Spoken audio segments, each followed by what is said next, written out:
try your best not to fight the situation that you're in. So if you keep thinking about your ex, if you keep thinking about your future, you're fighting the situation that you're in. In other words, you're trying to escape what's in front of you because you think that what's over there or what's over there is better than where you are.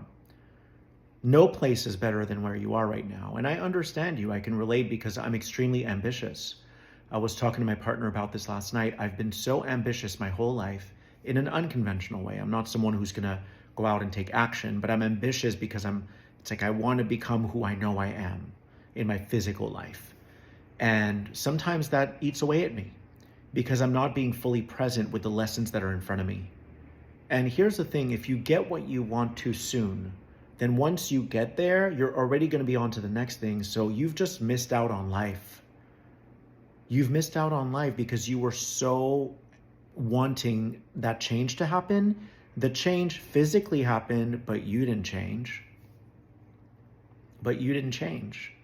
So understand that the reason why you're fighting your situation is because on some level, you don't believe that the universe is going to work it out for you. On some level, you don't believe that the universe has your back. See, I have to trust that if I continue to let go and trust and work on myself, and I don't get focused on the external details and how it's all going to play out, if I don't focus on those external details and I trust in the power of the universe and I keep working on myself, then wouldn't it happen? Of course it would happen. Because I'm not interrupting the process every 2 seconds by thinking that I know better than the universe. You can't predict how this is going to happen for you. All you can do is prepare for it so that when it comes, you're mature enough to handle it. So I want you to not fight your situation, because in fighting your situation, you're escaping what really needs to be addressed emotionally. So you're thinking about your ex a lot. Okay, you need to process some grief. You need to understand that they weren't the right person for you, because if they were the right person for you, they would have unconditionally loved you and accepted you. It wouldn't be based on what you did right or what you did wrong. It would be based on unconditional love. Same with your career, same with your dreams. If there's nothing for you to do today out there in terms of action, then all there is for you to do today is to keep working on yourself and become a better version of yourself. And then you have to have belief that the universe will make it happen for you. Okay? So when we're trying too hard, when we're trying to wiggle out of our situation, we're not believing that the universe has our back. So try to embrace where you are so that you don't miss out on all the amazing lessons that are in front of you. And understand that if you don't attend to these lessons, even if you get what you want, you're going to be underdeveloped emotionally. You're going to get it too soon. You're already feeling overwhelmed now. Imagine how you're going to feel then when you have employees, or when you have a house, or when you have kids. It's going to be too much for you. If this is too much for you, it's surely going to be too much for you when you get there.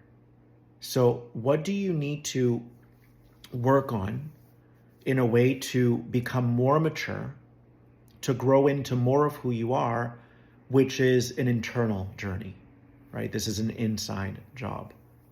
Oh, I always get reactive when this person calls me, or I always get defensive when this person speaks to me like this.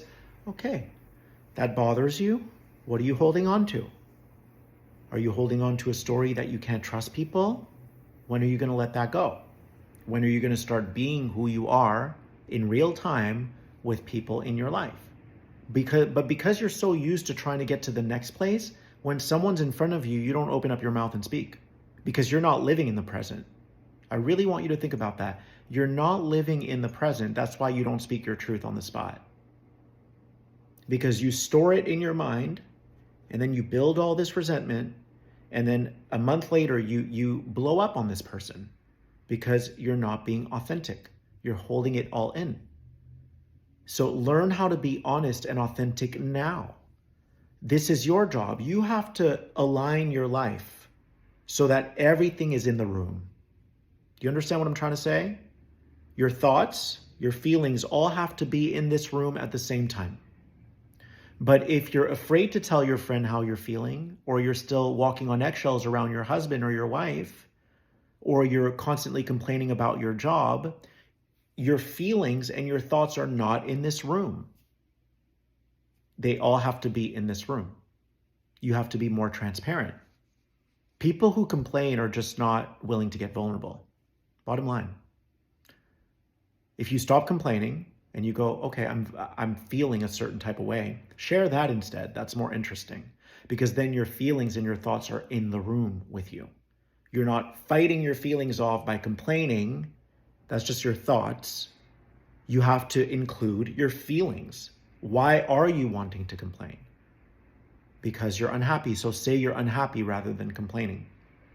You see, when you complain about your situation, you're basically saying that the universe is forcing you. The universe will never force itself upon you. So yeah, we just have to do the work to be less ambitious in a way, because our ambition is almost like a disease. We're always trying to get to the next place. Always. And then when you get there, you're not happy. So you have to overcome your ambition in a way by letting go of who you think you want to be, and instead be the person that you are now. And breathe and create more space in your body, create more space in your mind. Have more belief that the universe is going to work it out for you, simply by you being present with your life. And that is not me suggesting that you don't work on yourself, or you don't read books, or you don't take walks in nature. Absolutely do those things. That is you becoming a new person. But as that new person, you have to believe that whatever's meant to come into your life will come into your life. You don't need to focus on that. Don't focus on that. Focus on being the best person you can be. And if you genuinely believe in the universe, then it will happen for you. And if it doesn't happen for you, you still have to believe that it wasn't meant for you. So think of the things that pull you out of the present moment. Is it someone from your past? Is it something that you're wanting in the future? Okay, what's the point of thinking about those things? All it's going to do is it's going to use up energy, when you can be placing that energy and your focus here. Okay, why am I having this memory pop up? It's because there's something I forgot to let go of. Or there's something I'm still holding on to, resentment, a grudge. There's something that I'm still holding on to, which is keeping me stuck in that memory. And your memories aren't only in the past. It can be a memory that you're having about your future. I know that I'm going to be this thing. I can see it in my mind's eye. Cool. That's fine. That's fine. It's important to see who you're going to be in this life, but now work on becoming it. You don't have to keep revisiting that vision. Work on it. Work on becoming the best version that you can become, and appreciate that you are where you are, because where else are you going to practice? If you're not where you are right now, where else are you going to practice? Are you going to practice when you have 100 employees? No, you're going to have a heart attack. Are you going to practice when you're married and you haven't practiced communicating? No, you're going to end up in divorce. So you have to practice now. This is the only place you can practice today, right now, in this body, not in the body in the future or in the body in the past, not in the relationship in the future and the relationship in the past, in this body, here and now. I know that I'm going to be this thing, so today I'm going to work on myself. And that's emotional work. You don't have to keep focusing on the future. You have to believe that the universe has got you. And if you're too busy up in your mind trying to strategize and figure it out, then you don't believe in the universe. You have to believe in the universe. You have to believe in yourself, that you are loved, that you're important, that you have something significant to do in this world. The universe is aware of you. It knows where to find you. All right? I love you.